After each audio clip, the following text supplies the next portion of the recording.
Without Lies, Islam Dies, Episode 2. We're back sooner than I expected, so there's no script this time.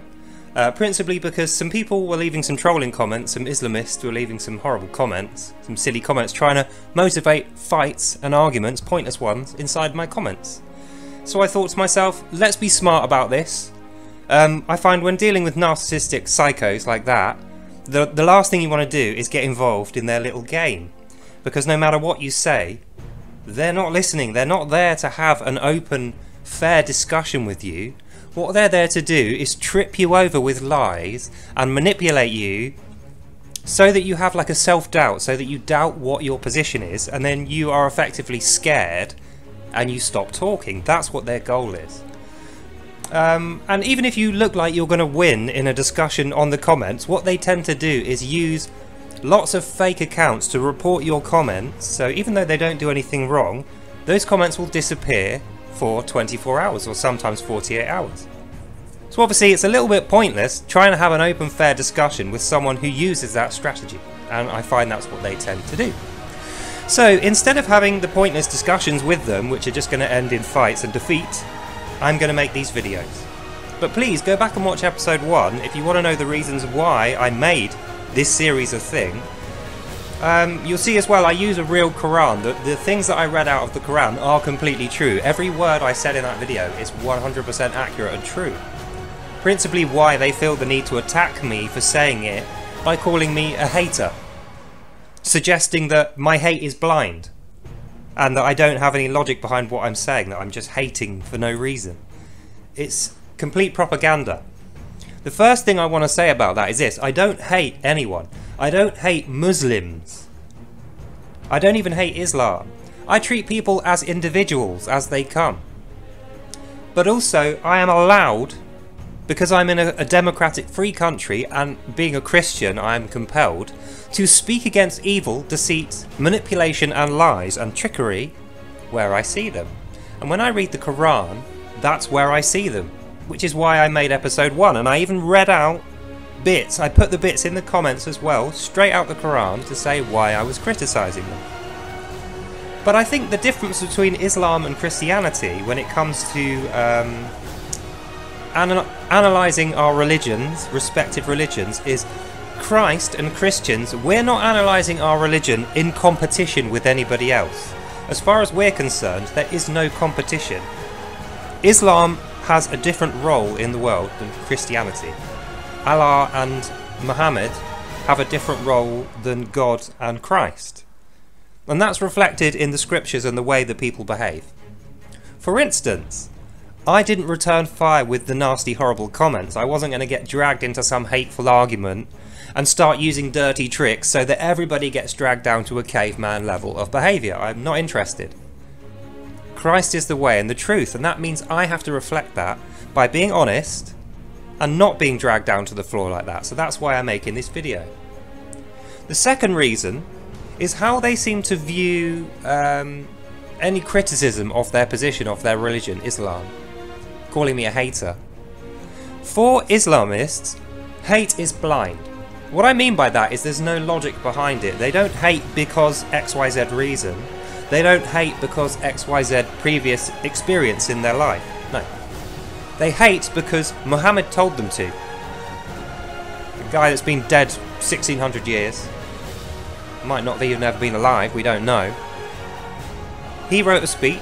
The speech got written down and they read it like a month ago. And that speech says, Jews and Christians are the worst of creatures, inhuman animals, who should be lied to, deceived, hated upon, and possibly killed as apostate infidels, you know. It's what it says. I'm not lying about that. You can buy a Quran off the internet right now, read that yourself in there. That is their position on me. They want to kill me, chop my head off, because I have Jewish ancestry, twice over because I'm now a Christian. Probably 3 times over because I'm English, and 4 times over because I'm a democracy, free speech advocate. So there you have it. That's the reason why I don't like them. I don't hate them, but they call me a hater because I bring this up. How dare I? How dare I defend my position in my own country using the truth? That's not allowed for them. It's the same kind of thing when you watch Islamist speakers. Like, there's a guy called Ali Dawah, He made a video this week actually, it has his wife in there. Now she's not allowed to talk.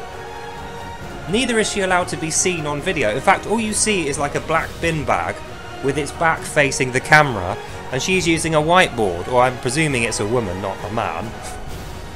The thing in the black bin bag is using a whiteboard to hold up something which the camera never gets to see. And Ali Dawa is saying, do you agree with me? Yeah? Blink twice if you don't. Cool, no blinks. We don't know whether she blinked or not. We don't even know whether that's a real person. It's completely deceitful. Notice that Christians don't do that. Christians who have their family members in their videos, you will hear them speak. You will hear them tell you their own testimony truthfully, because they believe it to be the case, and it's true. There's going to be none of this repressing women and making them wear bin bags, face the wall and communicate in silence only with a whiteboard. And only then to agree with what their husband has said, which is not even coming from them, it's coming straight out of their scriptures.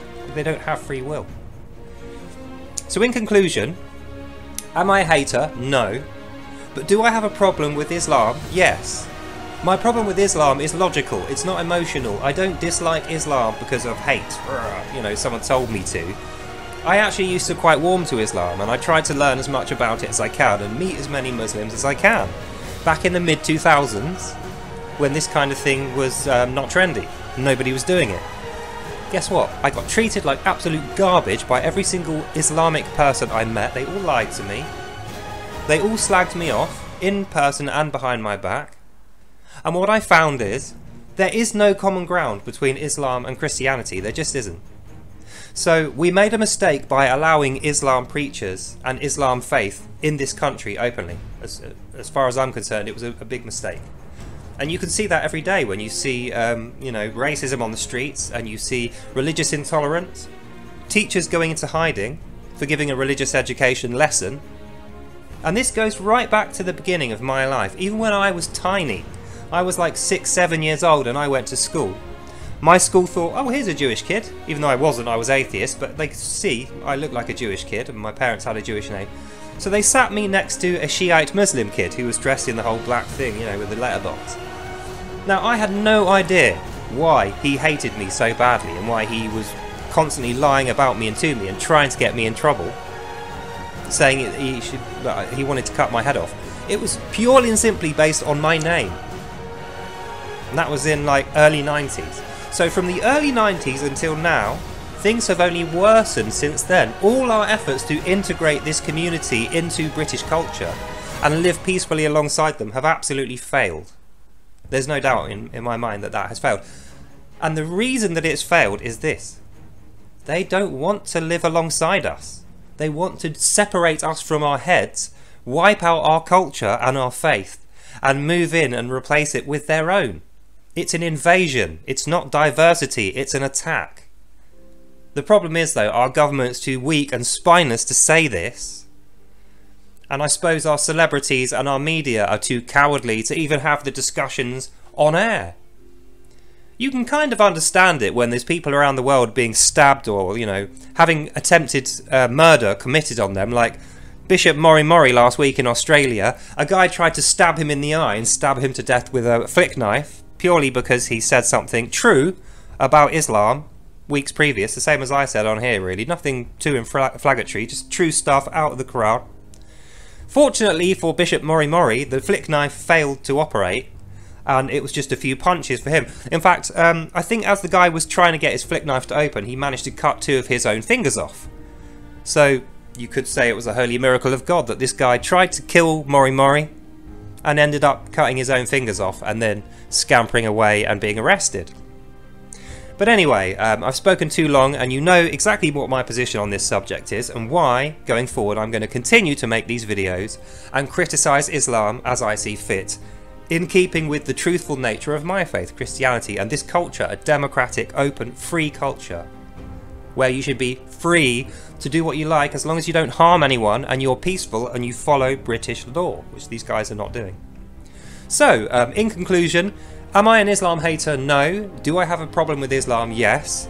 Am I going to argue with people in the comments? No. But am I going to respond to them with videos? Yes. And that's the end of this video. So I hope you enjoyed that, and I'll see you in the next one. Bye now. Fortunately for the Islamists, Christians believe in forgiveness, faith and love, so we don't want to kill them. But nonetheless, we're not going to let them try to kill us, or the Jews.